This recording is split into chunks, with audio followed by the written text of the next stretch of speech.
LaHaye, in his book Why You Act the Way You Do, he talks about our temperaments and how they influence our behavior and our relationship to other people.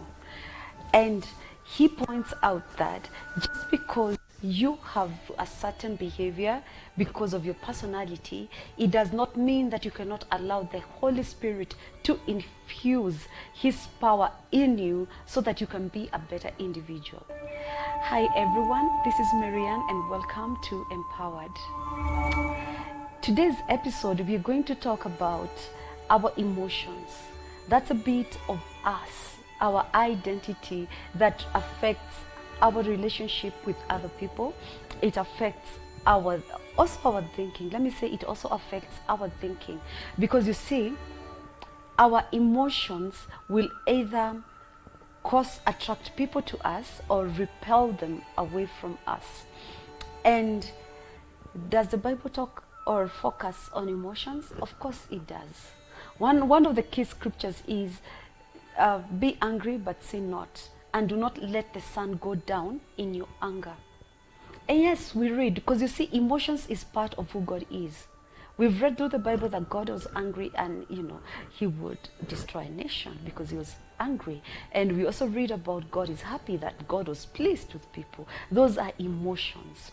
And they are complex. They are complexities that make us who we are. Remember, again, that we are spirit being with a soul, living in a physical body. And we were finishing on who the soul aspect, and emotion being the last bit of the soul aspect of who you are. Now, emotions are quite complex, and it's something that a lot of us have not yet been able to embrace and to understand. Now, the thing is, why you behave the way you behave, why you think the way you think, why you react the way you react, is because of your personality. It's because of your DNA, how you're set up, all your uniqueness. There are people who easily anger. There are people who forget easily. There are people who are detailed. There are people who are just happy-go-lucky kind of people. And all that has to do with our emotions. And how do these emotions affect us? They influence the kind of relationships that we get into. They influence how other people perceive us. They influence how we react towards other people. Now, let me go back to how emotions affect how we relate to other people. If you know your temperament or your personality, then it's much easier for you to be able to relate to people around you.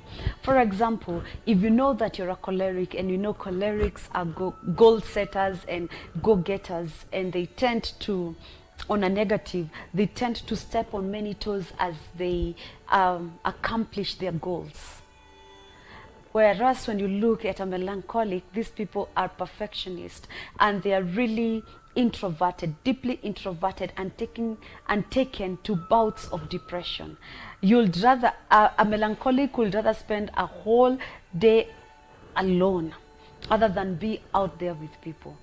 And they also sort of judge themselves too harshly, and they always feel like they're not good enough.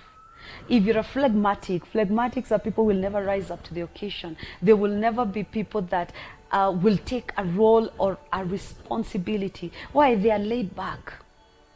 They tend to feel like, yeah, if you can do it, you do it. Me, I'm cool. Let me sit back and let me watch. They like to watch and observe.